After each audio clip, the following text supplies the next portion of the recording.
nasa Duterte Youth Party List, tandaan ninyo yung pagmumukha ng 240 na kongresista. Yes. 214 na. Nag-impeach kay Vice President Sara Duterte. Kung ano yung ginagawa sa Davao del Sur, sinisira ang litrato ng congressman nila sa sobrang galit ng mga taga Davao del Sur. Sana tayong 32 million na lampas ng mga Pilipino ay manindigan ngayong eleksyon na ito. Huwag niyo iboto! Yes, wag iboto. Ang mga kawatan, congressman. Traidor na kongresista. Mga traidor.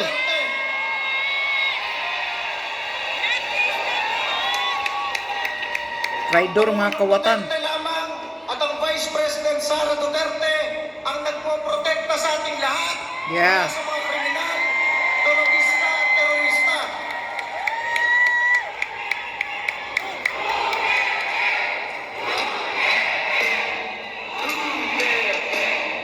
Duterte.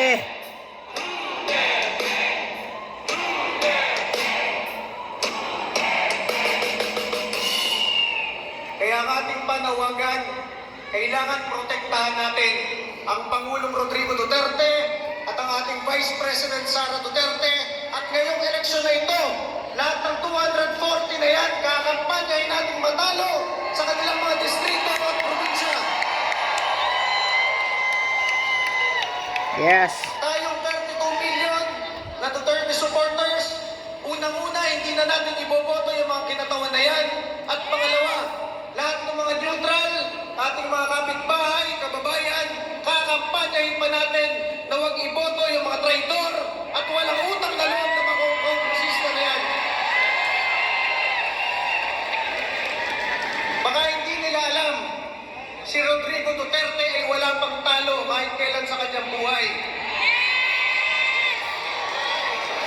Naging Vice Mayor ng Davao City noong 1987, naging Mayor, naging Congressman, naging Presidente ng Pilipinas. Kaya lang wala si Rodrigo Duterte ngayon, dahil nag-presidente na siya at hindi siya tumakbong senador.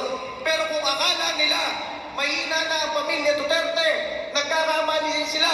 Dahil ang taong bayan ay puro Duterte supporters.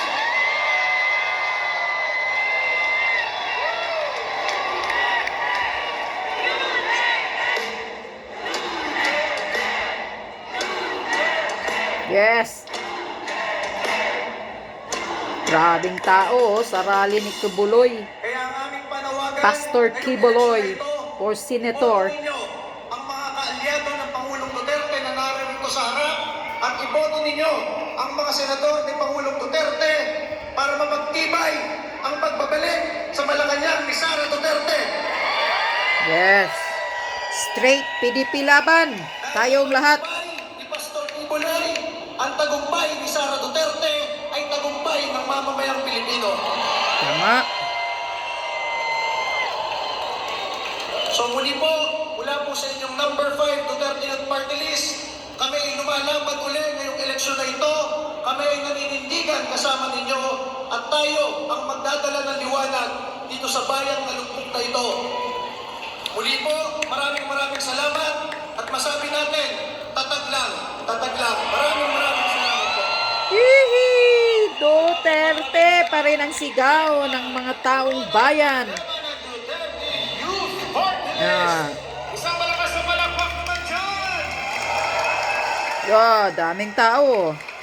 Sa sports arena pala to. Mike Rama! Oh, Mike Rama, Mayor Rama from Cebu.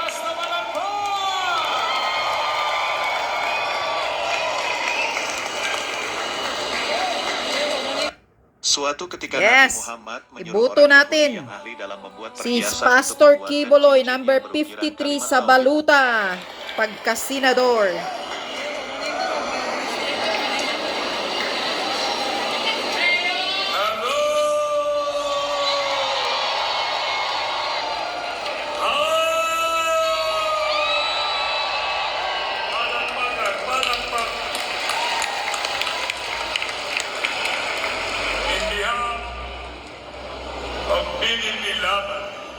That I am the Vice President for the Visayas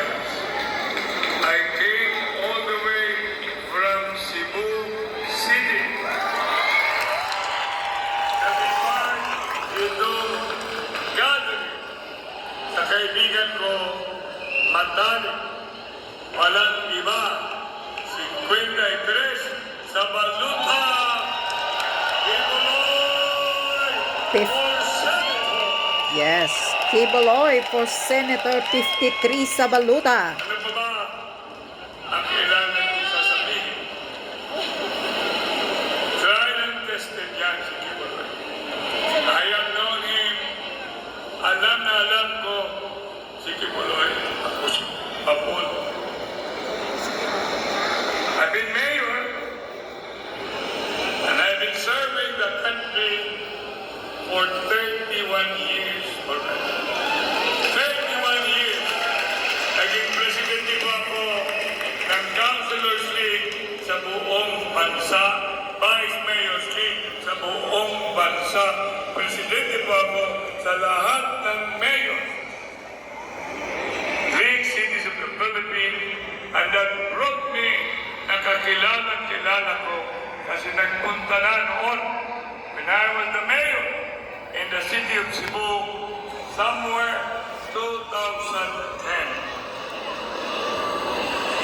Kaya nga sabi ko sa sarili ko, sabi kasi ni MJ, Mayor Mike, after last night with Adma and MJ, in-interview ako, ano ba sasabihin ko?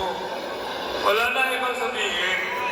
Kailangan natin si Pastor 53 Kibuloy sa Senado. Tama ba ako?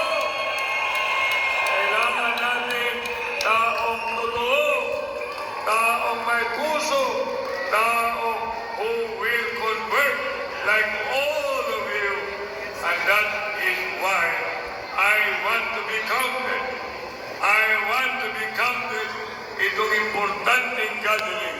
I know I have visited Pastor Apollo Kibuloy and I know he is watching. Tama ba ako? Pastor, hindi man ako pastor.